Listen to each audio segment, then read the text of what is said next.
In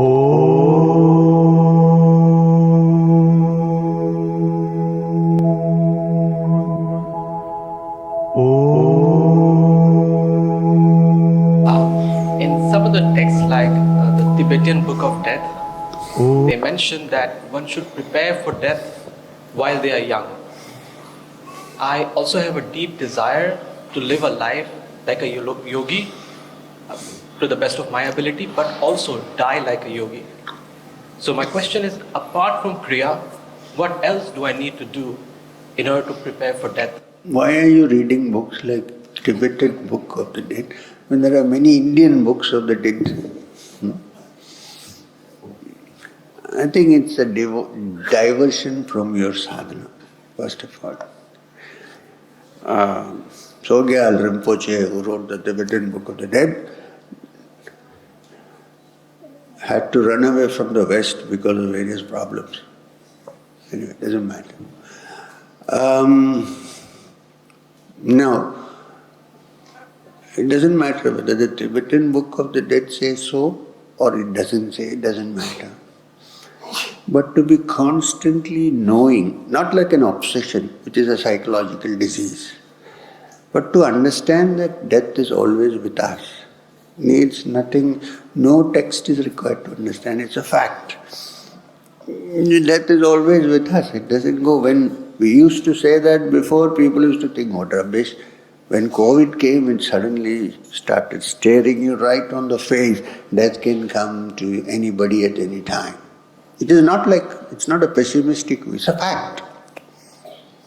In fact, if that is the case, you should be happy because you will go anytime, right? Why hang on? So, Kriya is only the way by which you access the joy which is the essence which is within you. When you touch that or go closer to that, then the fear of death is not there anymore. Because then you know, a real Kriya Yogi who has culminated his practice in understanding the self knows that when the body dies, I really don't die.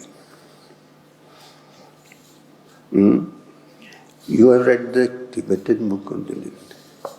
There is a Tibetan practice by which people try to deliberately leave their bodies and go out.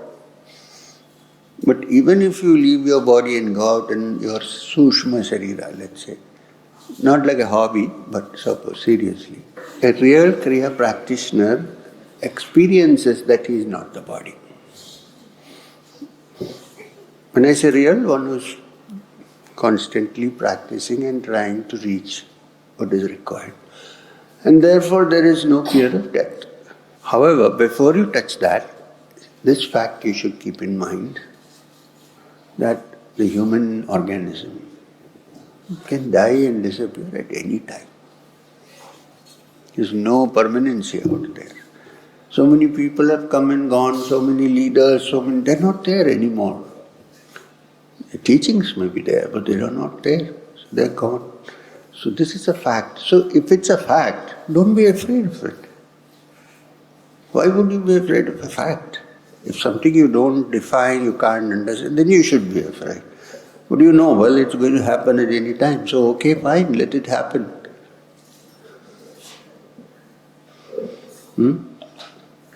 So, since you have read the Tibetan Book of the Dead, why don't you write an Indian Book of the Dead? I'm not joking. Go through the Puranas, go through the Yogic texts and figure out what they say about it. Of course, it won't be as exotic as when you add the word Tibetan. In Malayalam, where I come from, we have a saying.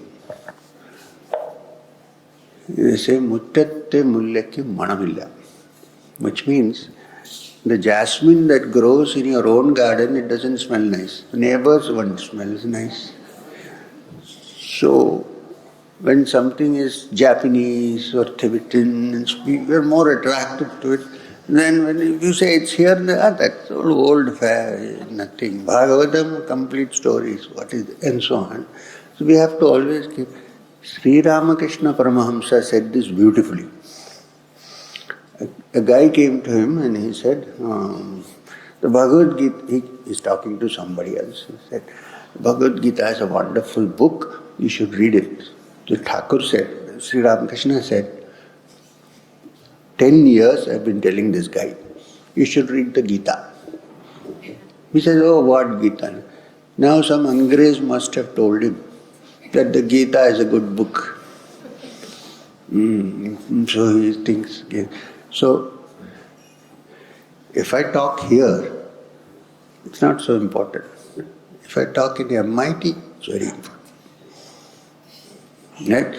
This is somewhere where we think the British have gone. They haven't. They are inside our psyche. What is the language I am communicating in? English? It's already entered the psyche. You have to be a little careful on this. Oh